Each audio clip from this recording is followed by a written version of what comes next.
Olá, este é mais um episódio do podcast Marcas de A a Z, onde eu converso com profissionais de marketing, gestores e empreendedores sobre as suas marcas. Este é o episódio número 19, letra S. Comigo eu tenho o Cláudio Chiala, que é o fundador e diretor-geral da Soba eStore. Cláudio, muito obrigado por teres aceitado o meu convite. Obrigado eu pelo convite, é uma honra. Tenho a certeza que tens outras letras S por aí, mas estarmos aqui é uma grande honra. Muito bem, muito bem. Cláudio, olha, para começar, fala-nos um bocadinho sobre ti, sobre o teu percurso, até aqui a este momento.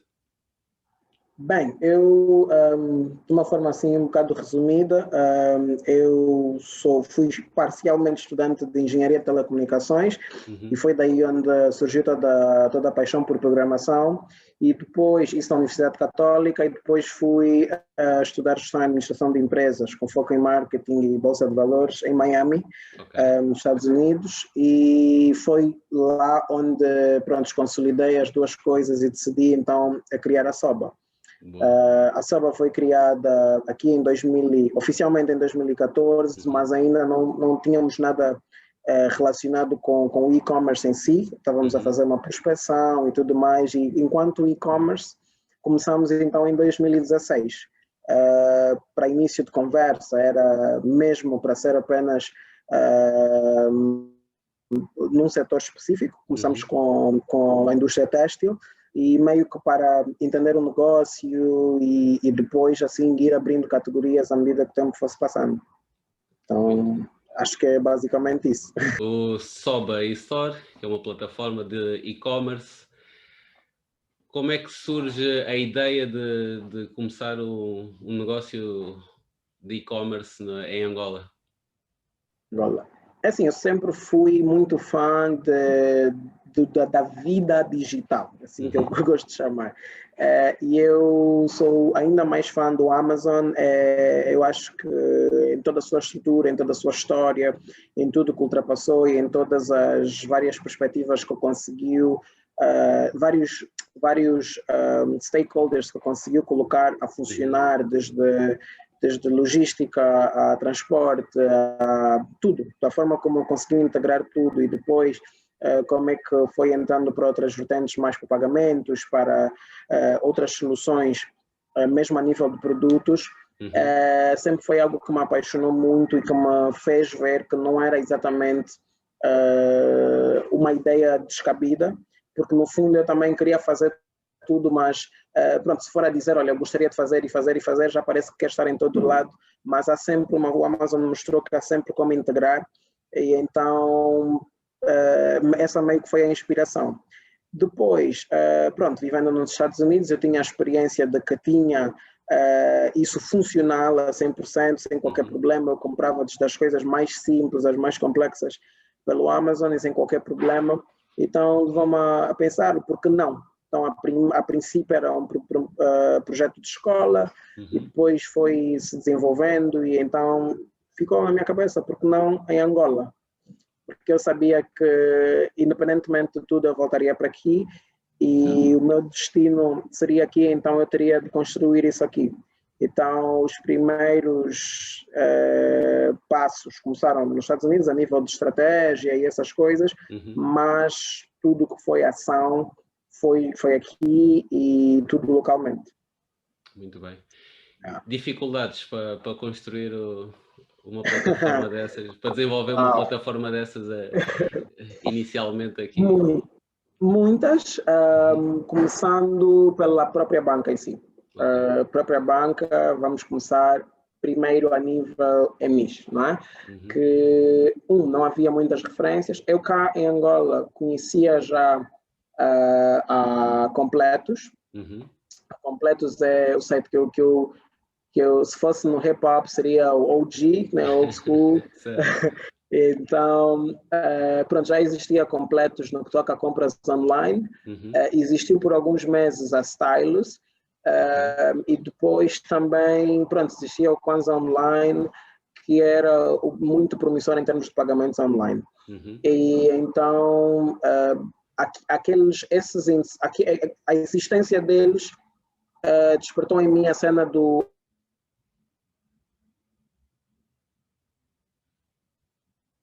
é possível, eu acho que redirecionar quando necessário ou até mesmo integrar entre si para formarem uma força maior.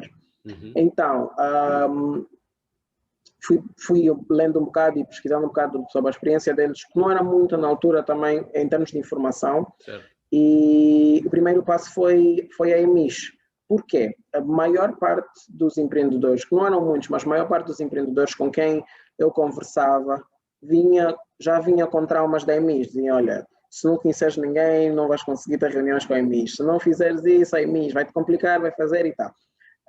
E eu disse, ok, vamos tentar a via normal para depois ter motivos para reclamar. Então lá mandamos um e-mail e por acaso eles responderam e tivemos lá a primeira reunião para tal. Então, como nós éramos éramos novos e todo o modelo de negócios e essa coisa toda, o primeiro entrave foi do primeiro parceiro bancário que nós tivemos, que cobrou-nos uma taxa muito alta por transação, porque nós desde o início tínhamos a ideia de criar a nossa própria carteira virtual. Okay. O digital. Então, esse foi o primeiro entrave, que nós tínhamos na cabeça que a única maneira de pagamento pela SOBA seria pela nossa carteira digital, e então isso seria exclusivo para tal, só que nós tínhamos taxas muito altas, mas decidimos avançar assim, dissemos, ok, vamos conseguir um certo número de transações para depois, ter poder de renegociar. Então, esse foi o primeiro entrave. Segundo entrave, clientes, os próprios consumidores. Os próprios consumidores estavam a acabar agora, estamos a falar em 2016, a ser expostos a um modelo de negócios de alguém, de pessoas que eles não conheciam e que implicava só podias adquirir o produto se fizesse o carregamento de conta, então eu não sei quem são vocês, não sei se é confiável, e era muito aquela moeda. As pessoas têm muito a coisa do, ok, traz o produto, e se realmente for real, eu compro. E nós fazíamos o contrário, nós dizíamos paga para sabermos se a tua compra é real e se for real nós entregamos. Então houve durante muito tempo esse braço de força que digo custou-nos receitas, porque pronto, nós estávamos mesmo a lutar contra algo que estava embutido na cabeça do cliente. Ele queria ver o produto para comprar. E nós queríamos ver o dinheiro para vender. Isso é um problema, foi uma questão de comunicação. Como é que conseguiram ultrapassar essa questão da confiança? Pronto, a questão da confiança foi um bocado... teve vários fatores. O primeiro foi a experiência dos outros clientes, a segunda foi a comunicação que nós fomos tendo com os próprios clientes, mas a terceira foi mesmo ceder, foi dizer, olha, nós vamos continuar assim, mas também te permitimos pagar assim. Então, nós demos a versão de pagar com multicaixa, e pagar na entrega, e demos uma terceira opção que era o cliente podia recolher nos nossos escritórios, que assim pelo menos tinha uma noção de que eles existem e sei onde reclamar, porque é uma coisa que nós também notamos do consumidor angolano, ele precisa ter um lugar onde ele consegue ir reclamar, consegue ir pedir de volta, consegue discutir alguma coisa. E se for só 100% online e sem qualquer vestígio de presença física, retrai um bocado na experiência. Então, foi o que nós fizemos. Tivemos que ceder e o que nós notamos foi que as vendas aumentaram drasticamente. No entanto, também começou depois a aumentar, depois de um tempo começou a aumentar a confiança. Então, até porque por cada compra nós comunicávamos aos clientes, olha, a próxima vez não precisas, depois começávamos a ter casos em que clientes queriam comprar algo, mas, por exemplo, tinham a secretária do lar para receber e não davam dinheiro a ela e tudo mais. Então, nós começamos a mostrar aos clientes que era possível eles pagarem e nós simplesmente fazemos a entrega. Então, era seguro e tudo mais, e assim fomos ganhando a confiança dos clientes. Muito bem. Yeah. Vocês começaram com um vertical, mas específico, não é? Que era o que exatamente? Eram roupas, né? Okay. Era mais para a indústria têxtil. Porque as roupas não requerem condições de conservação muito específicas, não vão estragar durante o transporte, nós podemos armazenar as coisas, então eram itens que nos facilitavam muito, até mesmo no processo de troca. Então eram números muito específicos, era S, era M, era L, era XL, então eram coisas que raras vezes tinham problema. Então era um mercado muito estável, não é que se nós começássemos diretamente com... Pronto, nunca foi o nosso foco e acredito que nem vai ser, né, que é restauração, mas imagino que o pessoal que começa logo com restauração tem essas coisas. Tens um timing para entregar, tens condições que tens de manter a comida, tens essa coisa toda. Então, nós procuramos começar por um setor que fosse muito confortável para entender o próprio negócio e o mercado. Certo. E começaram pelo vestuário, e que tipo de marca é que vendiam? Marca própria, multimarca? Nós no início, começamos com a produção de t-shirts próprias, okay. porque uma das fundadoras Soba da Soba, na verdade, exato, Soba, uma das fundadoras da Soba é mesmo formada em fashion design, então nós dissemos, olha, nós precisamos de um produto, não é? E esse produto vai estar ali como a nossa cena de dizer, olha, nós confiamos na nossa marca o suficiente ao ponto de nós estamos a vender o nosso próprio site, então também podes vir. Então nós vendemos os nossos produtos e depois trabalhamos especificamente com marcas angolanas. Okay.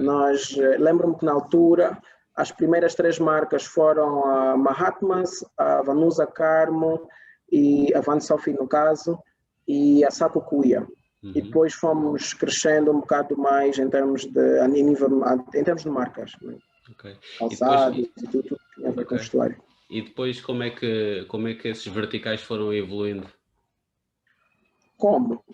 Depois juntámos-nos, enquanto empresa, juntámos-nos ao grupo TGI, e o grupo TGI tinha um produto ao qual eu trabalhava diretamente e trabalhei muito no desenvolvimento e rebranding, que é a Seven Mobile. Okay. Então fizemos exatamente a mesma estratégia. Já vendemos roupas e temos a Seven mesmo que também podia fazer parte deste episódio, né? Também começa por exatamente. Exatamente. Então nós, depois o segundo segmento foi logo a Seven Mobile. Eram eletrónicos, acessórios, essas coisas, e então foi ali em que abrimos para o mundo a cena de que a Soba não vende só roupas. Okay. E então começamos até a receber, por exemplo, não tanto, porque tivemos mesmo fazer um trabalho comercial, mas já havia algum interesse das marcas de saber se podiam vender, por exemplo, livros, se podiam vender outros tipos de produtos e tal, mas ainda assim uma das coisas que estávamos muito focados em fazer, isso foi no ano 2017, é que não iríamos lidar com alimentos. Ok. Não é? Até pelo menos mais um ano e entendermos o negócio e abrir mais categorias, essas coisas todas. Então, fomos abrindo várias categorias, abrimos literatura, abrimos, já disse, eletrônicos, mas o que é que tinha? Foram existindo depois artigos de decoração de casa, essa coisa toda do lar, então fomos abrindo assim. Muito bem. E o tema dos pagamentos, que é sempre um tema importante nestas plataformas, vocês conseguiram fazer então essa mudança dos pagamentos, em vez de utilizar o multicaixa, para utilizar a vossa carteira digital? Foi duro. Assim, até hoje nós temos as duas opções, mas hoje os pagamentos diretamente para a carteira acabam já representando um valor muito considerável naquilo que são as nossas receitas gerais, porque cada vez mais nós colocamos no site produtos cuja aquisição depende exclusivamente do carregamento de uma conta. Por exemplo, as músicas. Não há outra forma de pagar por músicas sem carregar a conta. Porque as músicas são produtos digitais e imagina, alguém está no Zango, quer comprar uma música de 70 kwanzas, imagina que ia ter o Zango com um TPA para depois riscar 70 kwanzas, não é? Então, tudo que foram produtos digitais, músicas, ingressos, agora temos e-books também, então tudo que foram sendo produtos digitais,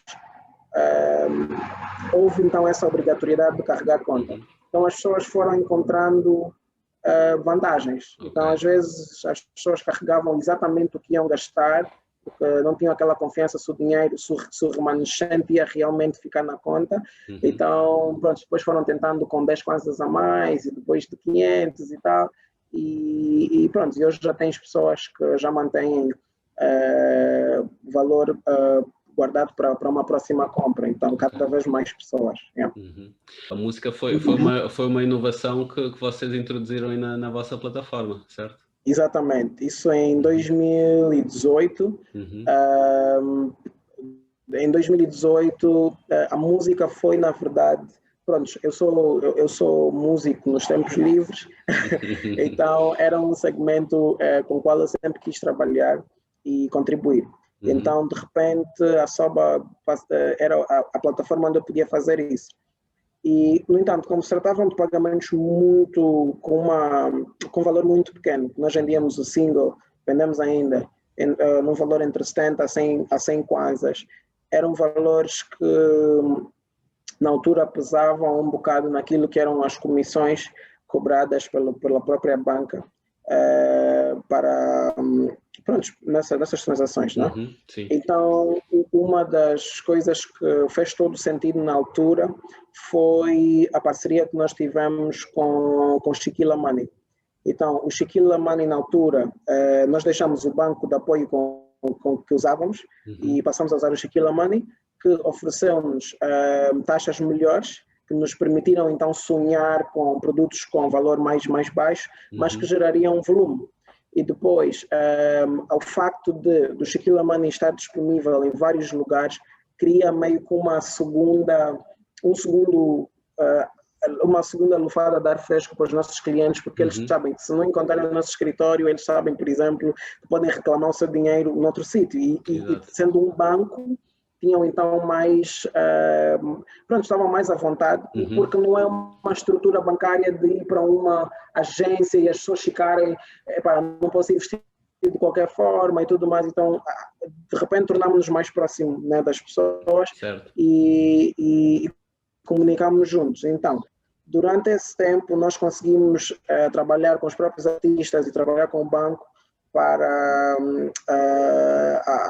e foi muito importante isso, trabalharmos então na introdução da Soba Music no mercado, não é? Então as pessoas já podiam fazer carregamentos de forma muito prática, alguns por SMS, alguns pelo próprio aplicativo do banco, e tentar com valores pequenos, vamos tentar com 20 kwanzas para ver se vai mesmo entrar dinheiro, vamos tentar com 30 e tudo mais. Então aquilo ajudou muito naquilo que foi o dinamismo, né, a dinâmica de toda a introdução da Soba Music.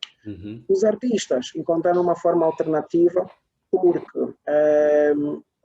já não tinham só uma opção, porque na altura só existia uma plataforma para a música, e era no modelo do negócio streaming, e nós passamos a existir no modelo do negócio downloads, em que as pessoas compram para ter a música, pagam para ter a música consigo. O artista tem, em termos de revenue, um share maior, porque já não estamos a falar em 0,00 por cada vez que a música é tocada, mas por um valor, por um valor em percentual do valor da música, ou seja, dos 70 kwanzas, dos 100, ou se estivermos a falar de uma compilação. Então, a música permitiu-nos atingir um outro público, não só em termos de fornecedores, como também em termos de clientes. Certo. Exato. Estamos num ano em que surgiu uma pandemia e, portanto, aí os negócios digitais tiveram um boost. Como é que foi para vocês esta situação? Bom, para nós foi um ano revelador e importante. Foi muito importante porque deu a impressão de que meio que nos estávamos a preparar para isso, quando não. Porque, por exemplo, nós fechamos uma parceria muito importante com a DHL no final do ano passado, e que esteve em piloto durante alguns meses, e nós lançamos isso oficialmente ao público no dia 27 de fevereiro. 2 semanas depois... Pré-pandemia já. Exatamente. 2 ou 3 semanas depois tudo fechou. Então o nosso serviço não foi exatamente necessário. Em que consiste esse serviço exatamente? Bom, nós trabalhamos com transporte de mercadorias para o mundo inteiro, ou seja, do mundo inteiro para Angola e da Angola para o mundo inteiro. os clientes não precisam sair de casa para mandar qualquer tipo de mercadoria, desde documentos a qualquer coisa, literalmente. E nós, a partir mesmo da nossa plataforma, ele consegue solicitar a recolha e a própria DHL, em qualquer país do mundo, vai recolher, caso esteja noutro país, e traz para o endereço que o cliente indicar.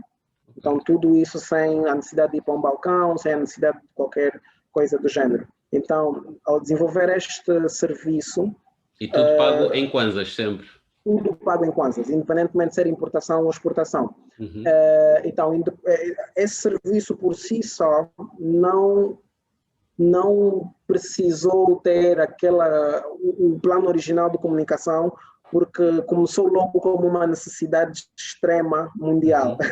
Então, ele começou logo em alta, tanto empresas como singulares tinham, desde as necessidades mais básicas, desde documentos, nós levamos uma série de documentos oficiais de cá para outros países, porque muitas reuniões foram canceladas e essas coisas. Então, há muita gente, a vários níveis, desde o nível do setor privado ao público, que usufruiu do nosso serviço exatamente por, naquela altura, ser mesmo uma necessidade e a única opção, de certa forma. E porque, apesar de nós trabalharmos com a DHL, nós temos um diferencial, é que, tínhamos a opção, ou temos ainda a opção do cliente tratar de todo o envio online. 2, pagar em kwanzas. E 3, o preço é muito mais reduzido do que a DHL tradicionalmente cobra aos seus clientes. Então, essa acabou sendo a vantagem, ou seja, um cliente não precisa pagar 70 mil kwanzas para enviar um envelope de Angola para outro sítio. Então, nós surgimos então com essa proposta, isso durante a pandemia. Outra coisa que aconteceu foi a Soba Channel. A Soba Channel é basicamente uma plataforma que nós abrimos, isso foi em parceria com o Zoom Communications, que permitia que as pessoas pagassem para assistir a um concerto. Nós começamos a desenvolver isso no ano passado também, mas como não era um negócio que tínhamos alguma perspectiva, era mais na perspectiva de futuros negócios, de colocar na gaveta e essas coisas, mas estava ali, tanto que quando aconteceu, nós literalmente tiramos da gaveta e colocamos no Play, porque já não havia quase desenvolvimento para fazer. Então, nós durante a pandemia fomos anfitriões de vários shows. Tivemos Kiako Kiadaf, Zelda, Kizua Gurgel, tivemos uma data de artistas, eu próprio fiz o primeiro show, e o meu show foi logo sold out no início, porque havia aquela coisa de queremos perceber como é que acontece, o que é, como é que funciona. Tu tens um show online em que quem tiver o link não consegue aceder por não ter comprado, então coisas do gênero, havia muita dúvida quanto a isso. Então o Soba Channel também foi algo que nós lançamos e teve inclusive menção do New York Times, da Reuters e do Nasdaq, por causa dessa iniciativa. Soba Store, de uma forma geral, vendas online, também disparou. No início tivemos um grande problema em gerir a demanda, os nossos tempos de entrega aumentaram, no entanto tivemos uma maior flexibilidade das grandes plataformas em juntar-se a nós, porque eles também estavam à procura de formas de continuar a trabalhar. Então os supermercados tornaram-se mais flexíveis, né, para trabalhar com plataformas como a nossa, e de uma forma geral foi positivo para nós. Portanto, falaste em vários verticais, mas o ponto de entrada é sempre a Soba Store, certo? Exatamente. Todos os nossos segmentos acontecem dentro da Soba Store. Nós não temos, por exemplo, um app para a Soba Express, para a Soba eMusic, está tudo integrado na Soba Store, e o cliente, com a mesma conta, com o mesmo saldo, consegue usufruir destes vários serviços com uma única conta. O que é que no futuro ainda vão apresentar de novidades, no futuro próximo? Bem, nós temos muita coisa mesmo. Nós fechamos agora uma parceria muito interessante e direta com o SLB, com o Benfica, de Portugal, Ok. e foi super importante Uma porque grande marca. exatamente, abre caminho para tantas outras coisas nesse segmento. Quando começamos a negociação, era suposto nós termos um parceiro no meio, aqui em Angola, mas depois as coisas não correram muito bem. Depois o próprio Benfica sugeriu que a coisa acontecesse diretamente. E para nós foi ainda melhor. E hoje nós desenvolvemos as campanhas em conjunto, ou seja, não se limita simplesmente a só a vender o que o Benfica tem a vender, mas limita-se a comunicarmos da mesma forma e a partilharmos. Ou seja, a nossa equipa de marketing, em conexão com a equipa de marketing do Benfica, partilhamos as mesmas peças e trabalhamos na própria comunicação em si. Okay. Então, isso por si só foi algo desafiante. Porque imagina que... Não, ia perguntar, na vossa plataforma vendem merchandising do Benfica, é isso? Merchandising do Benfica e em Kwanzas. Ok. Então, ajuda aos clientes a adquirirem diretamente, tranquilíssimo. Um dos grandes desafios e interessantes é que, em termos de branding, a SOB é azul. Então, quando nós mandamos a primeira peça do Benfica para o marketing do Benfica, estava meio há muito azul nessa peça. Então, nós tivemos que readaptar e, pela primeira vez, mantivemos os nossos elementos, mas adaptámos-nos ao nosso parceiro. Então já era uma peça mais vermelha e tal, para chamar então o Benfica à sopa. E, então essa foi uma das coisas muito interessantes que aconteceu, porque também solidifica um bocado da série de parcerias que nós vamos construindo internacionalmente. Nós, este ano também, o que fizemos foi, nós temos um serviço a partir da Soba Express, que é uma subscrição. Quando o cliente paga, ele tem acesso ao nosso hub em Miami. Ok. Nós temos um hub em Miami, que é basicamente um armazém, em que toda a gente que tem acesso à subscrição e fizer compras fora, pode mandar as encomendas para Miami, porque muitas das vezes eles fazem compras em sites como Amazon. Uma espécie de endereço nos Estados Unidos. Exatamente. Um endereço virtual nos Estados Unidos. Similar a, por exemplo, ao MyUS, exatamente. Okay. Então, a vantagem é que ao comprar lá, a comprar em qualquer site e mandar para Miami, o envio para Angola é pago em kwanzas. Certo. Que é diferente, por exemplo, de já mencionei há pouco tempo, mas pronto, o MyUS que tem um modelo de negócios parecido, só que é tudo pago em dólares, desde a subscrição ao próprio transporte. Então, nós temos isso, nós temos Miami a servir todos os Estados Unidos, e para o próximo ano vamos ter Londres especificamente a servir a Europa. Ok, interessante. Pois, então isso já vai ajudar a criar um triângulo interessante. Então essa é uma das coisas que nós vamos ter para o próximo ano, de certeza. Muito bem. Agora, voltando um bocadinho a ti, uma pergunta um bocado mais pessoal, que é o que é que tu fazes nos teus tempos livres, nos teus tempos de lazer? E que depois te inspira e aplicas na tua vida profissional e no teu empreendedorismo?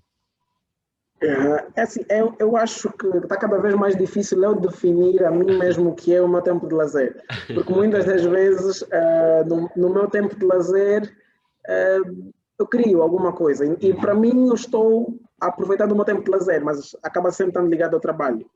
O que, de certa forma, está mais afastado do trabalho seria o ténis. Eu jogo ténis, isso já desde os meus 7, 8 anos, e então é uma atividade que até hoje eu pratico e ajuda-me muito. Cantar também, eu faço música, estou sempre a criar, só que cantar também está muito próximo do trabalho. Certo. Então, pronto, vamos dizer que é também parte dos tempos livres. Mas pronto, estou muito ligado à soba.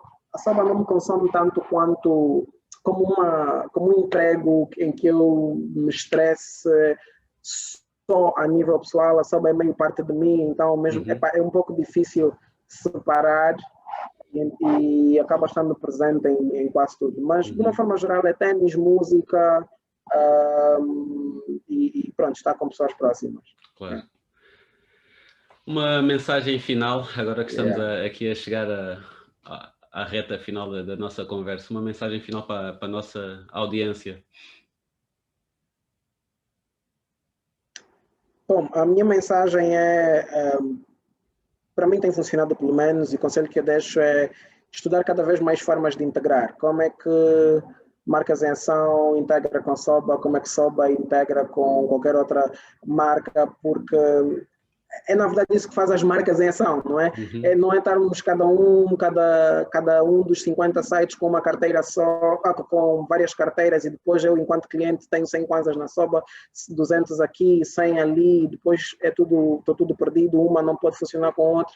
É trabalhar um bocado mais em integração, e eu acho que só assim formamos uma estrutura forte o suficiente para ter uma voz, por exemplo, perante a banca, perante a quem cria leis, perante até mesmo o Parlamento. Então é muito importante nós, para 2021, começamos a estudar formas de integração em que todos os stakeholders acabam ganhando, porque às vezes temos sim boas intenções de integração, mas tem sempre um esperto que é o que vai ganhar tudo, mas vai vender o sonho da integração, não é? Sim. E é muito importante que cada vez mais, à medida que as nossas marcas vão estando cada vez mais fortes, estarmos em condições de sentar e falar por uma voz só, independentemente de termos opiniões ou objetivos diferentes. Certo. Olha, eu falei que era a mensagem final, mas como falaste aí em integrações e também em dinheiro, como é que tu vês o processo atual que está a acontecer do mobile money no país? Como é que estás a ver? Que expectativas é que tens para o teu negócio, principalmente? É assim, honestamente eu estou decepcionado. Eu acho que as coisas não foram nem estão a ser tratadas da forma como realmente deviam ser tratadas. Eu acho que há um certo desleixo por parte de quem regula em tratar as coisas como devem ser. Vou dar um exemplo. O BNA está agora a fazer a coisa do LISPA e parece-me que as startups foram escolhidas no Pim Pam Pum, estás a ver? Eu acho que, pelo menos em termos de tração, em termos daquilo que se está a fazer, o BNA, se realmente conhece o mercado, devia estar em condições de saber quem realmente está a transacionar. E antes de ser um concurso de quem chegar primeiro e preencher as primeiras 20 vagas entra, devia procurar saber quem realmente está a movimentar somas significantes e tem potencial de crescer. Porque nesse momento, por exemplo, eu vi muitas carteiras aí, por exemplo, nos selecionados do LISPA, e posso dizer que tenho sérias dúvidas que em termos de tração tem alguma que transacione 5% do que nós transacionamos, por exemplo. No entanto, o BNA foi incapaz de fazer essa leitura e ainda assim lançou o concurso ao ar e vai eventualmente atribuir licenças a pessoas que de certa forma têm a experiência de programação e essa coisa, mas não do negócio, porque nunca estiveram no negócio. E então isso por si só já deixa um bocado triste em termos de como player, porque vai que daqui a alguns meses decidam que só pode operar a quem atribuímos licença, quem não, tem que parar. Quem realmente transaciona, tem clientes, tem tudo, porque nós não fazemos nada ilegal, nós trabalhamos com a EMIS, então nós somos uma entidade, nós estamos no multicaixa, nós estamos na rede EMIS, então não há nada que foi feito de forma aleatória e pronto, começamos porque não havia leis, não é bem por aí. Então, não se consultam players, não se consultam as pessoas que realmente estão a fazer alguma coisa. Quanto ao mobile money, acaba meio que sendo a mesma coisa. As licenças são, volta à história, atribuiu-se agora licença à Unitel, né? Atribuiu-se à Unitel. Noutros países faz todo sentido por ser uma telecom e eles no fundo é que controlam mesmo as mensagens, então chega a ser uma concorrência desleal quando temos do outro lado um banco, não é? Mas só agora se atribui uma licença à Unitel, como é que o Shaquille Money existiu? Como é que o Benix existiu? Como é que o Kwanza já existiu e continua a existir? como é que eles foram criados? E já era um mobile money, de repente só agora é que existe a tal licença. Então acho que há um pouco de desleixo e está a ser tratado, porque ninguém começa uma estrutura de mobile money sem, assim, a partir de um quarto, sem capital, sem nada. Ou seja, as pessoas investiram recursos, investiram dinheiro, investiram know-how, investiram muita coisa para simplesmente decidirem, agora a nova regra é assim, vamos atribuir a este, tu esperas, tu podes estar aqui há 10 anos, mas agora não, tu fazes isso. Então é uma coisa um bocado, desmoraliza um bocado na qualidade do empreendedor, como empreendedor, porque eu nunca sei o que é que vai acontecer amanhã. Amanhã o BNA pode decidir dizer que a soba já não opera porque não está no LISPA.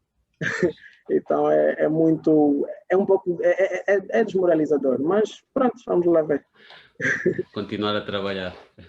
Exatamente. Cláudio, como é que aqui a audiência pode continuar a saber mais sobre a SOBA? Como é que consegue acompanhar mais informação sobre a SOBA? Bom, nós temos o site principal, que é www.soba-store.com. Neste site vocês vão ter acesso a todos os segmentos da SOBA. Se quiserem comprar músicas, se quiserem comprar comida, se quiserem comprar o que quiser, está tudo no mesmo site. Redes sociais nós temos no Instagram, todos os segmentos da SOBA têm contas.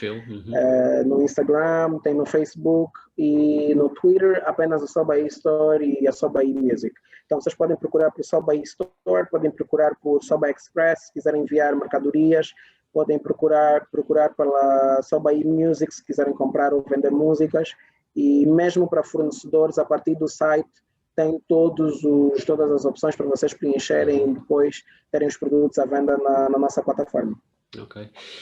E para entrar em contato contigo profissionalmente, como é que as pessoas podem fazer? Bom, eu tenho o LinkedIn, que é mesmo o Cláudio Chiala. O Twitter às vezes serve para essas coisas, já consegui algumas coisas por lá. Então o meu Twitter, que é CFKAPPA, e também pelos contactos gerais da SOBA, acaba sempre sendo encaminhado de qualquer das formas, e então assim é tranquilo. Ok. Muito obrigado, Cláudio. Foi uma conversa muito boa. Igualmente, gostei muito, e quando quiseres estás à tua disposição. Muito obrigado. Um abraço e estamos juntos. Até à próxima. Abraço. Tchau, tchau.